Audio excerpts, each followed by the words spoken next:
What the fuck, Los Angeles? Hi guys, welcome back. Hi. Hi.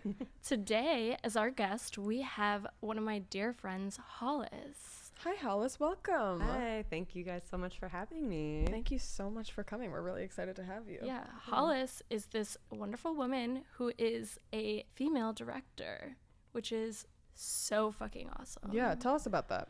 Cool. Thank you. Well, I started out as an actor. I've been doing that Oh, really cool. essentially my whole life, and got really frustrated with the roles that I was getting, and didn't feel like I was getting anywhere in my career despite Were the you- training and this and that. And Were you typecast? I was more when I used to be blonde. What were your typical roles that you got typecast as? The other woman. Oh, Yes.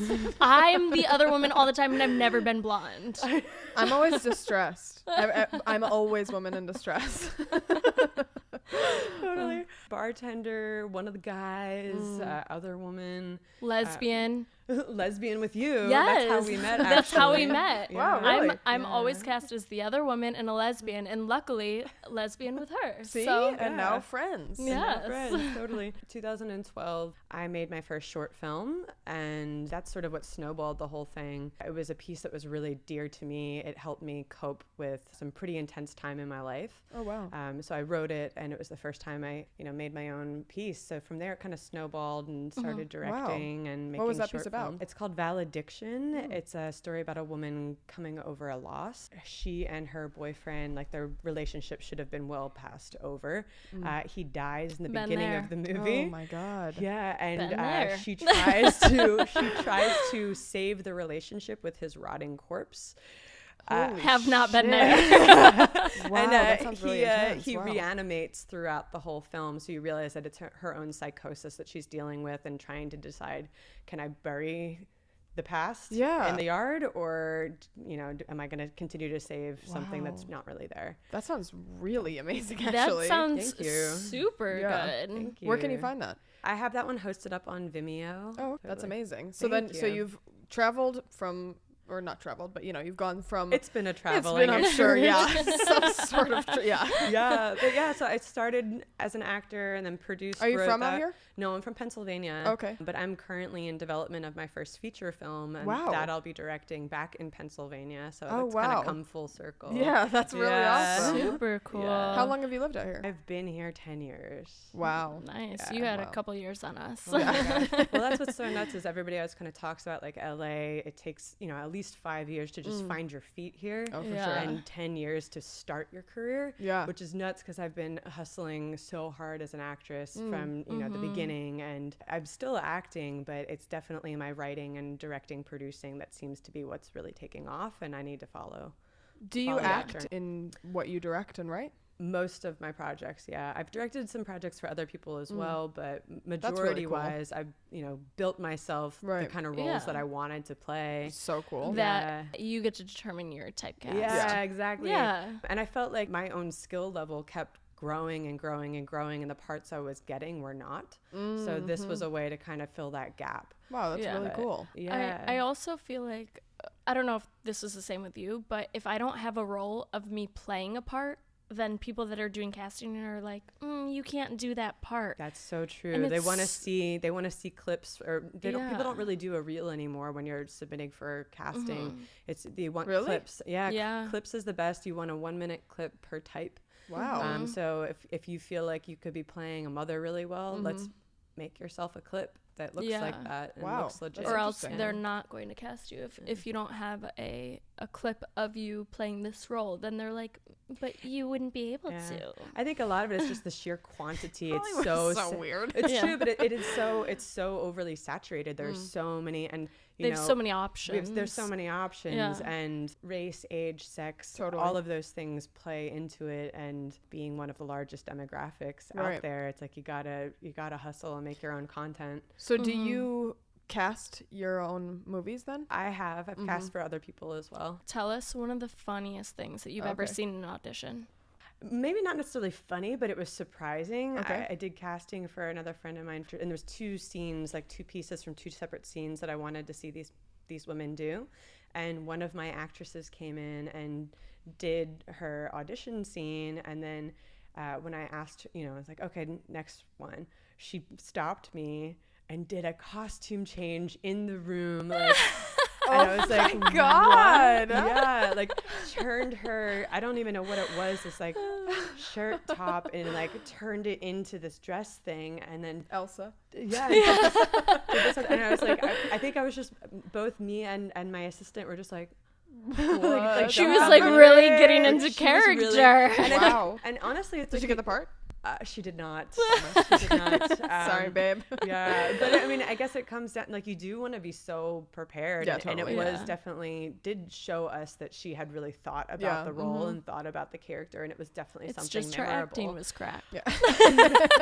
No, we found someone that was better suited to play with the actor, with the star that we had on board. So When you go into casting, do you have like a vision already built in your head of somebody, and then when you I feel see like them, that's such a. I feel like if you go in and you're like, this is what it has to be. Yes, exactly. Then that's how it's like, okay, well, fuck off. How are you going to do that? Yeah. I mean, honestly, like, But I feel like it's I hard think not when to, probably. I think what's hard as a writer, it's Yeah, tricky because 'cause sometimes I'll put a person in my Absolutely. head. Right, and right, you're right. creating and you're birthing that Yeah, character. for sure. But Right. then when it comes But down if you're a casting to director, it's casting, like- it's different. Yeah. I'm looking for the best person for the job. Totally. The feature film Ugly Pretty that I'm making right now, or in development for, I wrote this as like kind of my perfect breakthrough role for myself, and then recognized that was a really stupid decision. Oh. No one's gonna give me money to make this movie starring Hollis Sherman Pepe that no one really knows about except for my own fan base, my own Right. friend Yeah. circle. So I, found another actress and brought on Lindsay Shaw, and now I can't see anyone other than her playing the role. That's Yeah. interesting. You Well, know, that's really amazing that you were able to open your mind past, this For part sure. that you Yeah. wrote for yourself. Right. And to realize that it's better for the greater good of the project Right. rather Absolutely. than you just trying to be like, no, it's me and I'm selfish. And, Right, right. Yeah, You know, so that's- I mean, that that's being said, really I'm still great. giving myself a smaller role in it. I'm playing the sister. I'm directing the project, Yeah. but I'm still giving myself the sister role to her, which is great because I've worked with her before. I think we can really pull off sisters very That's well. great. Yeah. That all being said, let's say we come, to much closer to actual shooting this production, and I'm recognizing that my workload is so intense as Right. a director and producer that I need to step away from the acting part altogether. I am happy to recast myself, Yeah. and Well, that's maybe I'll be one of the bitchy ladies in the town or something. Yeah, you yeah, know? absolutely. I feel like that takes a lot of strength as Absolutely. an artist to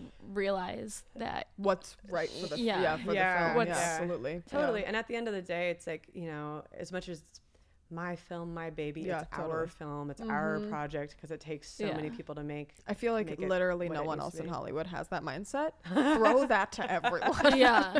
I've worked on short films before where the English isn't proper, and I tell them, oh, well, it sounds better this way. And they're like, no, read it as how it I wrote it. says. Yeah. And I'm like, well, it's improper English. I think it's I bad. sound stupid. Yeah. Or it just doesn't make sense. Mm-hmm. It's not the way that you have a conversation. And they're so dead on you saying it the way that they wrote it Yeah. that it ruins the whole entire production. Yeah, totally. For sure. Yeah. For sure. I feel like you see that too when you have an audition and they give you the sides, and sometimes they'll give you the luxury of having the whole script to read beforehand, especially with like short films, because you can get through 12, 15, 20 pages. Yeah. Right, right. And when you read something, you're just like, who wrote this? Like, Yeah. why are these no. productions even being like, I know. Right, there's- right. I've had moments before where I'm like, I don't even want this part. Yeah, I've turned Because stuff down before because I didn't like the writing as well. Yeah. And I've even gone to auditions. They only give you the sides, and I'm like, a little rough, whatever. Gotten the part, and they go to cast me, and they send me the whole thing. You're like, oh. And- what? Take that back. And I've even been like, well, if you adjust this, this, and this, then I'm down. But if you can't adjust it, then I can't be a part of this because it's not going to add anything to Sure. my reel. And then to be associated with Right. something. Sure, I feel that. What It's a- nice when you have someone that's willing to adapt Work with with you. Yeah, totally. Yeah. I feel like there's such a stubborn aspect to Hollywood. Exactly. Like I created this. This is how it goes. Totally. That's, you know. I mean, that's something with the feature that I'm putting together that it is a very sexy movie. It's a crime thriller. Cool. A complex female lead, but it's incredibly sexy and erotic at times. And I want to make sure that it doesn't cross the line. I want to still maintain. I don't want to ostracize my viewership, so it's like it's going to be beautiful. It's going to be a very beautiful movie. But at the same time, in those scenes that are really intimate and intense like that, I absolutely 100% know that if there's something that my actress says, no, I don't want to do this, or can we change this, that of course, and it would be all the better to do it in a way that will make everybody comfortable. But that's great. I mean, I'm not worried either. It's going to be tasteful. Yeah. So it's called Ugly Pretty. Can you tell us a little bit what it's about? Yes. Amber is a fish out of water in small town Pennsylvania. She's come there to take care of her dying mother. She's escaping a broken heart and broken dreams and starts a new life on a farm. But quickly she has an affair and it really spirals out of control, becomes really obsessive, and she becomes the accessory to a murder. Whoa. So she ends up having to rise That's up super above it all. cool. Yeah. So it's a lot about like the rumor mills of the town and trying to break trying to break your own bad habit. Everybody kind of has their own cycles in their life that even though you're like, oh, I'm gonna change, I'm gonna do it all over again, whether it be spring cleaning or a new diet or you move to a new town. You know, people think all the time that this time it's gonna be different, and you're like, why does the same thing keep happening to me over and over again? It takes 30 days to build a habit or break a habit. 30 days, baby. Yeah. To break a habit, 30 days? Yeah. I feel like it takes 1 second to break a habit. No. Like you need to consistently not do it for 30 days. I see. And then you won't do it anymore. Yes. Yeah. That's all right. Classic. Oh, man. But yeah, so I'm stoked. I mean, I'm from a small town in Pennsylvania, and so when I was looking for a new script to write, I had just finished a short film project that did really well, like on the festival circuit. It was an experimental film that I had made about post-traumatic stress and war and things like that. And I was like, I want something different. I want something personal. What do I know that's different? Yeah. What do you have insight of? Yeah, exactly. You and can tell a story I know about. what it's like living in a conservative small town. What would it be like to put someone there that doesn't belong? Yeah, totally. I grew up riding horses and me too. we're all horse people. Yeah. And I was like, well, I have a kinship with animals and nature, and it's like I want that to be something that permeates throughout the film, so it feels like a homecoming tale, and just the pacing amps up as we go. So cool. Yeah, so it's like, okay, I can do these things that I know about and then turn it into a crime thriller. When do you start filming? That is a great question. We're looking for established producers to jump on board with us, so once we can get all of those things in place, and our male lead as well, I think we'll have a better idea of when we can start shooting. Wow, so cool. So exciting. Wow. A lot of hard work that you're putting into it, and I can't people wait to take a little break. I feel as though people, when they watch movies, they're just like, meh, that was good, that was bad. They don't think about all the hard work of all the everything for years and years that people put into it. Yeah. One of my favorite pieces of advice to give to new actors that come to Los Angeles is go work on a crew. Yeah, seriously. Go be a PA. Yeah, and I we feel both like, worked on crews. And I feel like you end up appreciating everything so much more, and then you're not one of those diva actresses. You're really humble, and you know how to say thank you to the crew. Yeah, absolutely. When they give you your marks, when they do something so small, you're like, oh, thank you. Yeah, absolutely. Yeah, for sure. It takes a village. Yeah, definitely does. It fucking does. It really does. Seriously. So we wanted to ask. Yes. You've been here for 10 years. Yes. What is one of your most LA things that you do? I pretty regularly go to Sweat Lodge. What's and that? I think those kind of like super hippie things like that are. Is it just like a hut that you sweated out at? Sort of. So it's well, there's many different kinds of Sweat Lodge done around the world. The one that we do is Lakota influenced and shamanic influenced. So it's typically like those words. Native American. So you sit in council meeting and you talk about your intentions, and you set these like lava rocks ablaze, and those are most ancient ancestors are these rocks. Whoa. So as they heat up for about an hour, we talk about ourselves in this council meeting and share. Wow. And then we all climb into the womb, into the sweat lodge, and it's completely dark in there. You can't. Oh, so you're not in there well. I don't like that. Okay. It's completely dark. You can't see anything. So when they you're close not it up. having the little chit chats while you're sweating. Oh, That's beforehand. That's in I would like preparation. that. I would not mind sweating so much if I was talking, but if it's just dark and I'm just sitting and there you're just like meditating in it. When you're in there, I mean, it's 4 rounds, for each direction, north, south, east, and west. How long are you in there? 3 hours. Are you fucking total kidding? though? Yeah. Do you go out at all? 3 or so hours. Yeah. I literally can't even be in a sauna for like 5 minutes. I have to say, some people do, like, I have to go to the bathroom, and it's like, I was like, don't do it, because it's powerful. It's one of the most transcendent things that you can do for yourself. How often do you do that? I wish I could do it once a month, but it's tough for me to get there. So I'd say every couple months I go.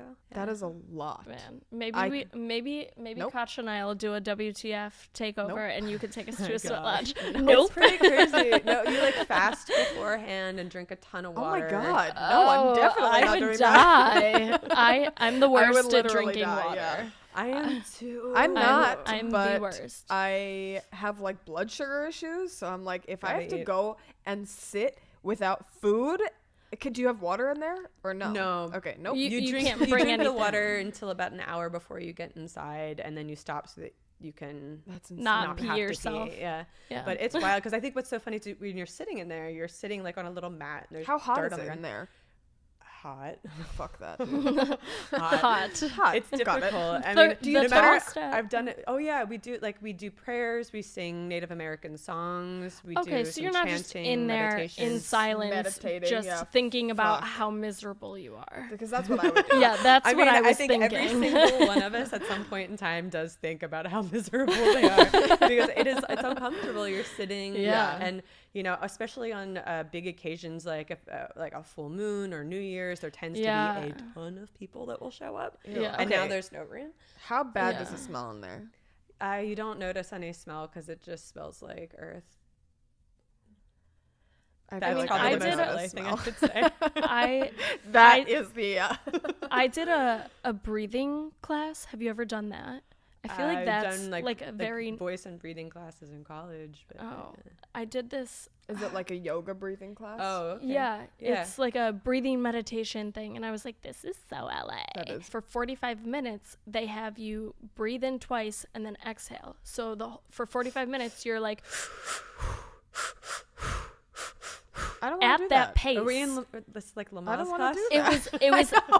It was at Are we giving birth? Yeah, but it's at that pace. Yeah. And they're like, if this is your first time breathing, don't be afraid to not I've keep been up. breathing for... And I was like, who in this room hasn't been breathing? But then I did it for 5 minutes and I thought I was going to die. Yeah, I know. And I was like, I can't breathe. Yeah. I don't know how to breathe. That would give me a panic attack. 1,000%. Yeah, it was awful. But the sweat in this room, because it was like a hot, I don't know. I've never been a fan of hot yoga. It's not my jam. No. Fuck no. That does smell bad. It smells bad and it makes me feel like I'm going to pass out. Why would I do that? I practice Kundalini yoga, and a lot of that has to do with like your lines and and a lot of them are like repetition of the same movement for X amount of time, and because much of it is sitting down as well, so I feel like there's something about it that is so meditative, and you can just get in this zone and like I used to be really super go out into there. Yoga, but when I do things like vinyasa flow, I just can't get into it because I'm like, it's too fast. It just feels like it's about just moving around. It doesn't feel connected to anything. But that's what everybody pretty much does. Yeah. Maybe I'm the oddball out. No, I don't think so. I've only done yoga twice. Really? I did yoga once in Hawaii. I don't know why that surprises me so much. You like think that to be honest, that doesn't surprise me at all. I've never thought about it, but now that you say it, I'm like, yeah, that makes sense. Yeah, no, I did yoga once in Hawaii because I was like, this is totally the thing to do in Hawaii. And yoga. Then I did hot yoga with you went the other day. The girl that's was it staying terrible? with us. Yeah, it was smelly and it was hot, and I was like, well, I'm going to faint because I know I haven't drank any water today. Weeks. Yeah, like I never drink water, so I was like, so I'm going like to die. Literally. So I'm gonna die. And the whole time I was like looking around trying to figure out what pose I was doing, and the teacher was just walking around just telling us what to do, but then never coming over and correcting me and telling me what I was doing right and what I was doing wrong. It's not about right and wrong, and I don't live like that. I like I like to have like I like to be the best. You know, so honestly too, it's like in like my Pilates like reformer classes, I love when teachers come around and adjust because it's just that little difference of move your hips this way or do just slight movement and all of a sudden you're like, oh, this exactly changes. I don't understand why they wouldn't. When they I mean, I understand because I get it. It's yoga, but also just tell me what I'm doing job. wrong. Yeah, what am I paying you for? Yeah. It was a free class. Okay. She was like, you're not paying me. I'm not helping you. You're welcome. All right, let's wrap up. Yes. Hollis, thank you so much for coming on. Yes. We're going to have all your links below. Okay, so everyone go check out Hollis. Yes. Do you have an Instagram? I do. Good, perfect. Okay. So we'll put all that and the information about Ugly Pretty if you give us any. Absolutely. Yeah. uglyprettymovie.com. Perfect. We will have it all. Thank you so much for coming on. Thank you. Love you.